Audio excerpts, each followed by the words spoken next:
back for more IndieCade. This time, a little bit shorter coverage for each of the games because I know a lot of people really want me to do a regular review. So, let's get going. The Dream Machine, a game entirely made of cardboard and clay. The technique gives it a really unique and interesting look, and it's got a great story to boot. I'm in the 3rd chapter right now, and I can't wait for the rest to come out. Hal Saya. The idea is, with your fingers, that you have to connect 2 matching triangles continuously on various lines without matching the wrong triangles. It's the perfect example of easy to learn, hard to master gameplay, and it's perfect for the iPad. Johann, Sebastian, Joust. Ooh, I'm sure you've heard of this one. It's a classic arcade game where instead of horses, you're flying... Oh wait, different game.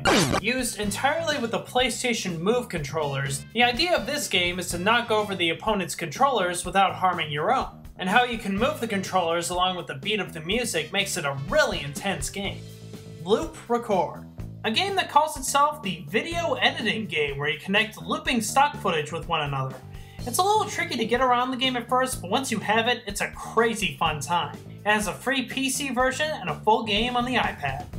Kaleidoplay. Think of like an I Spy or Where's Waldo where you have to view the entire thing through a kaleidoscope. You have to match the right picture on the kaleidoscope in order to find it. It's available on the iPad and you can even upload your own pictures and play puzzles that way. Really cool and only just $2. Papason Grey.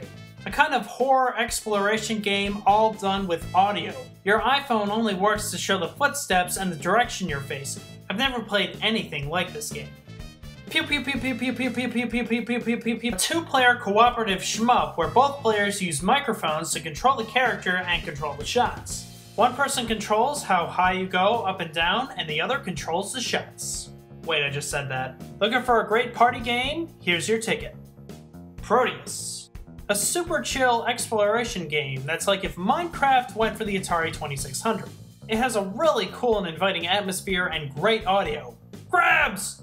Stardrone. It's very similar to that one extra play mode in Super Mario Galaxy, except they made a full game out of it, and it's a hell of a lot of fun. Super colorful, it's really rewarding to go along the different paths, and it's on the Vita too. Definitely check it out. Fizz.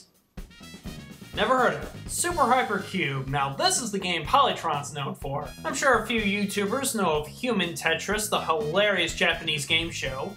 Think of this as a super hyper 3D cube version of that you play on the Kinect. Right now it's an experimental title and it is downloadable on their site, but you might want to read the fine print if you want to play this. Way. Ooh, now this is a good one. It's a co-op platformer where you don't use any dialogue but instead hand gestures and jumping up and down. But the real trick is you're not playing with 1 or 2 players, you're playing with somebody random online, anywhere. It won IndieCade's Developer Choice Awards and is available in alpha for both the Mac and PC. The Witch. Any parents out there? Maybe 2, 3 of you? Here's something you really like. The Witch is kind of a point-and-click adventure game where you have to take what people say and use them in order to solve puzzles. It works as this really kind of great interactive fairy tale that you can read to your kids at night. And finally, my favorite from the show, the Swapper.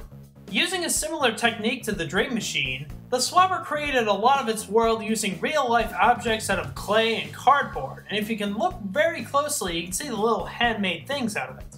The game mechanic used in the Swapper is kind of similar to Portal the Flash game where you create different copies of yourself in order to get puzzles and to solve platforms. Or to solve platforms and get puzzles, you know what I mean. It looks amazing, the mechanic is really cool, and it was actually one of the harder games to play at IndieCade this year. So many people spent a lot of time playing it. Trust me, gaming fans, the Swapper is one to watch out for in the future. So yes, indie fans, that was IndieCade and my brief little synopsis on all the fun games. If you're going to be in LA in early October and want to play some awesome games, you can find out all their information over at IndieCade.com. I should also point out that not everything is free at the event, so again, look up all the information on all the different conferences and all the different events happening there. Oh, and really important, crabs!